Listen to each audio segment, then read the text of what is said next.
नमस्कार। तो शेयर बाजार में इन दिनों एक जबरदस्त हलचल मची हुई है और वजह है एक नया आईपीओ जिसके चर्चे हर निवेशक की जुबान पर है।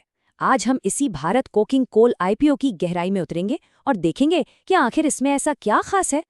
जी हाँ, हम बात कर रहे हैं भारत कोकिंग कोल लिमिटेड की, जो हमारे देश के एनर्जी सेक्टर का एक बहुत बहुत बड़ा नाम है। तो चलिए फिर बिना कोई देर किए शुरू करते हैं इस आईपीओ का पूरा पोस्टमार्टम। देखिए, किसी भी आईपीओ में पैसा लगाने से पहले ये जानना तो सबसे जरूरी है ना कि कंपनी है कौन, करती क्या है। तो सबसे पहला सवाल यही उठता है कि आखिर ये भारत कोकिंग कोल, जिसे हम बीसीसीएल भी कहते हैं, है क्या चीज। तो चलिए थोड़ा इसकी जड़ों को समझते हैं। देखिए, बीसीसीएल कोई नई नवेली कंपनी नहीं है। ये कोल इंडिया लिमिटेड का एक बहुत ही अहम हिस्सा है, जो कि हम सब जानते हैं भारत में कोयला माइनिंग का बादशाह है।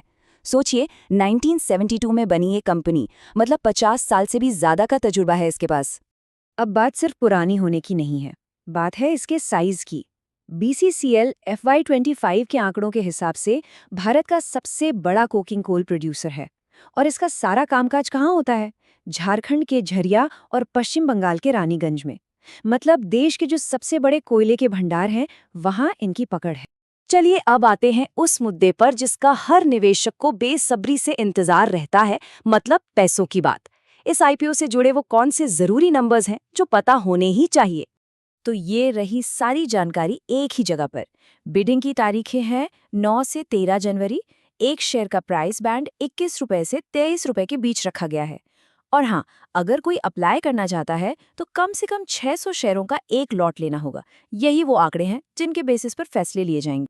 ठीक है, तो कंपनी के बारे में जान लिया, आईपीओ के नंबर्स भी देख लिए, लेकिन असली कहानी तो मार्केट बताता है ना?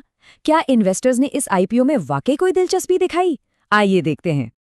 तो सबसे बड़ा सवाल, क्या आज के जमाने में जहां हर तरफ ग्रीन एनर्जी और ईवीज की बातें हो रही हैं, वहां मार्केट एक कोयला कंपनी को लेकर सच में एक्साइटेड है? शुरुआती नंबर्स क्या कह रहे हैं? जरा इस नंबर को देखिए, 24.3 गुना। जी हाँ, 24.3x। ये कोई छोटा मोटा नंबर नहीं है, ये बहुत बड़ी बात है सच में। तो इसका सीधा सा मतलब ये हुआ कि बाजार में जितने शेयर बेचने के लिए रखे गए थे, उसके लिए 24 गुना से भी ज्यादा लोग लाइन में खड़े थे। ये इन्वेस्टर्स की तरफ से एक जबरदस्त, मतलब तूफानी रिस्पॉन्स है। और ये दिखाता है कि बाजार में इस आईपीओ को लेकर कितना ज्यादा क्रेज है। और मार्केट के इसी जबरदस्त रिस्पॉन्स को देखने के बाद दिमाग में एक बड़ा और कहीं ज्यादा जरूरी सवाल खड़ा होता है। मतलब एक ऐसे दौर में जहां रिन्यूएबल एनर्जी और सस्टेनेबल इन्वेस्टिंग की इतनी चर्चा है, वहां एक ट्रेडिशनल कोयला कंपनी के आईपीओ के लिए इतनी भारी डिमांड का आखिर मतलब क्या निकाला जाए? क्या ये इस बात का इशारा है कि भारत के इंडस्ट्रियल ग्रोथ के लिए कोयला आज भी उतना ही जरूरी है जितना कल था? ये एक ऐसा सवाल है जो सिर्फ इस आईपीओ के बारे में नहीं, बल्कि आने वाले समय में इंडियन मार्केट की दिशा के बारे में भी बहुत कुछ कहता है।